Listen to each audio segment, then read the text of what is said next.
That's right. That's right. That's right. Now you were just saying that the reason because you basically you're volunteering your time out here. And this is 10. How many hours? 10 hours? 13. 13 hours. And you ain't got to do this. No. Because you're not doing it out of.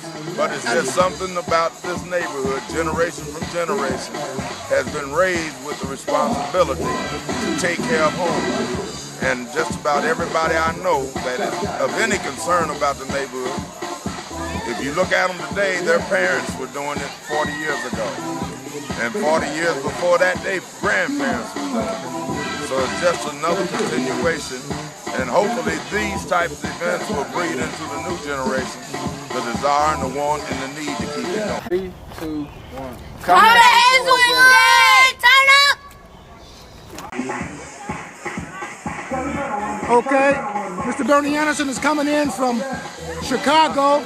Now, folks, many people don't know this. I might have it wrong, but Mr. Bernie Anderson's family was the first African-American family to move in the downtown Blue Ash area.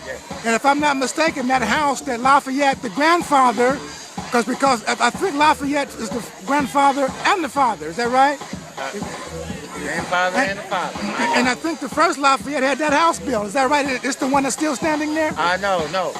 This is the house I grew up in, still standing. That's where you grew up in? Yeah. Okay. But we bought that from the Joneses, who moved to Lincoln Heights years ago, back in the 50s. And we moved in there in 54. Okay, you moved in that house that's still standing in 1954. Yeah. And from Kennedy Heights. From Kennedy Heights. Yeah. And there was already, your family was already there. Yeah, already. Grandparents and uncles, aunts, and all the rest of them was already there. They grew up in Blue Ash. And the house that's still standing there, where did they live in respect to that house? Were they further on the north toward Madisonville? To the south, Madisonville. Oh, South Madisonville. 5 houses to the south. But uncles, aunts, we infiltrated Blue Ash. Hedges and Anderson were the only ones in Blue Ash at one time.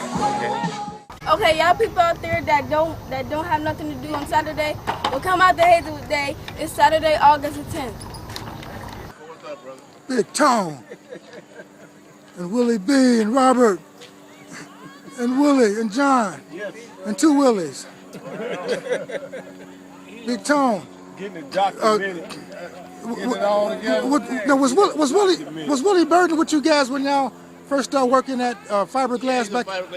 Were you with that first group? I come in there, no. You came in the second year. In 67. He went with it. We got the bus to the people down. He went with you. Say it again. Say that again. He went with it. We come out the bus to the people down. Well, who all was there with y'all when y'all came off the bus? That was in 65, wasn't it? Was that 65 or 60? After football practice? Now the bus let us out there, right there in front of White Oak. Okay, and now y'all got finished with playing football. Football season was over at that point, wasn't it? So that was okay. That was probably the spring of '66, maybe, huh? Yeah. Okay. And Willie didn't come on board. Willie Burton didn't come on board at like '67. Well, we was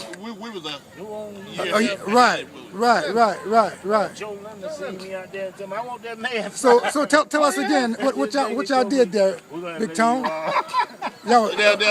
white boy out there had. They came back with the car with had rags over their license plates. Go jump up. We jump up. What you want to do? We are working at GE down here in Blue Ash. So who all was it that was the first African Americans? Man, that was the best thing. Jimmy Murray and I think Herb Croft. What about Charles Rowland? Charles wasn't up there. What's a former name that was Charles up there? Sam, yeah, Sam. He was up there. We was up there. Okay.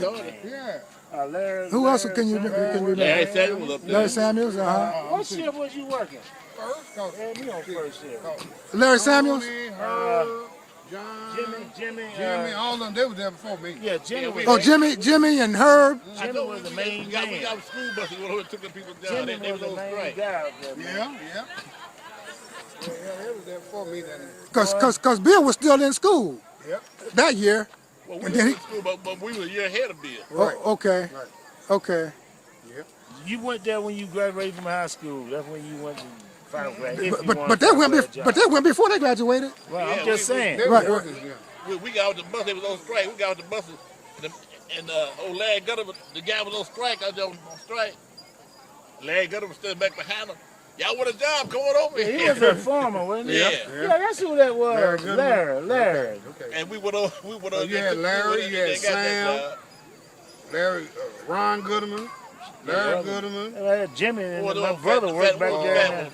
What was the guy with charge of shipping? Yeah, the fat one. Kind of young dude. Yeah. Remember? I can't think of his name. Cause he lived down in Deer Park. Now, Tony, you left there and went to fiberglass, right?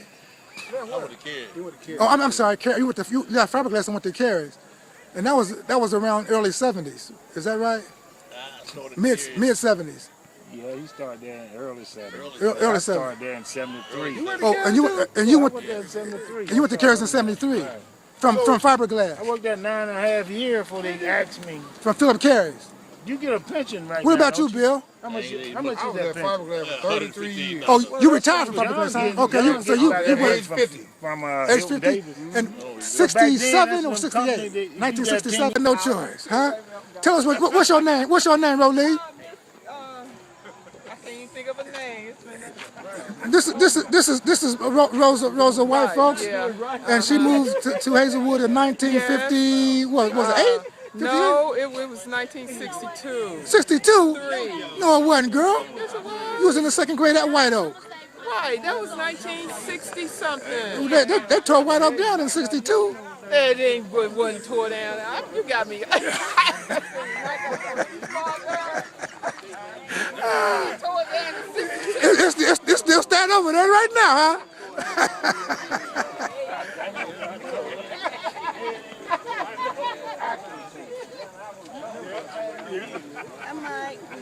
How you doing there, Karen?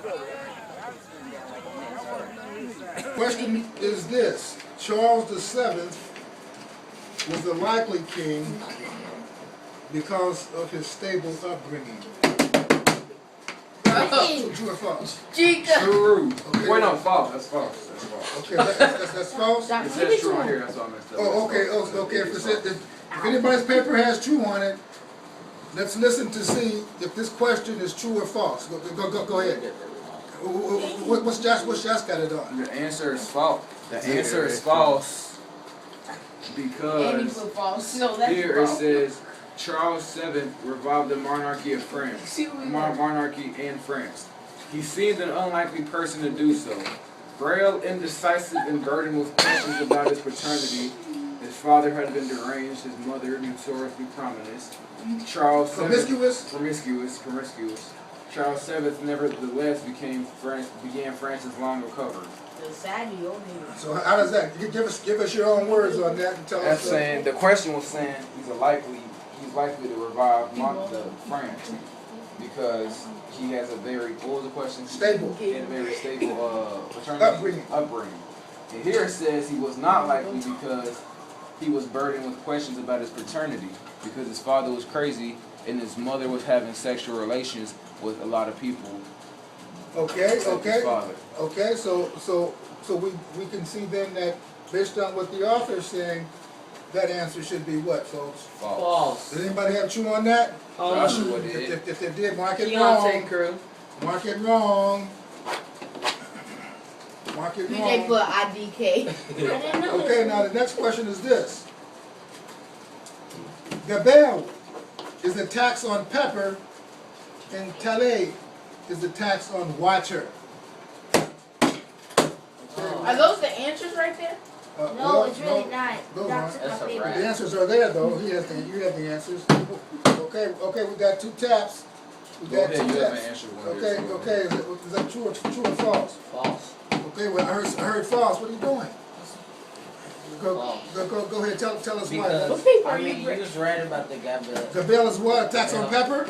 Oh no, you was wrong on. It's false because that's tax on A salt. tax on salt. And Sally was tax on land. Tax on land. The question was Just pepper drink and the water. rest. Pepper and water. Right? Put the camera on my man getting some sugar there, getting this fixed. Do your thing now. You be there, do it. The reason we want to put a camera on it, folks, is because we want to shame him. He doesn't have the right to do that. That's what we mean by the bully. Free dang game. You wish you had that swag right there. Put the camera on the bully. Put the camera on the bully. It's called holding the bully accountable. Okay. All right, Go back. Holding the bully down. Oh, well, that's what I want. Question number 4. Alright, The pragmatic sanctions of Borges. Okay. Whatever we're talking about. Okay. That's June Bennett. Yeah, early 80s. Where he live? 11 years ago. Over there on Wheat? Across the street from us. Remember we was on 11th Avenue?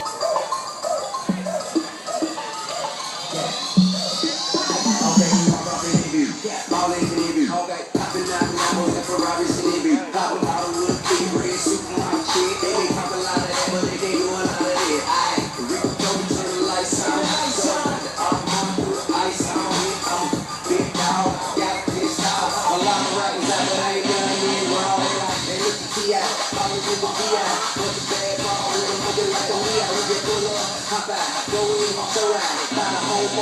out, go hard, hit girls,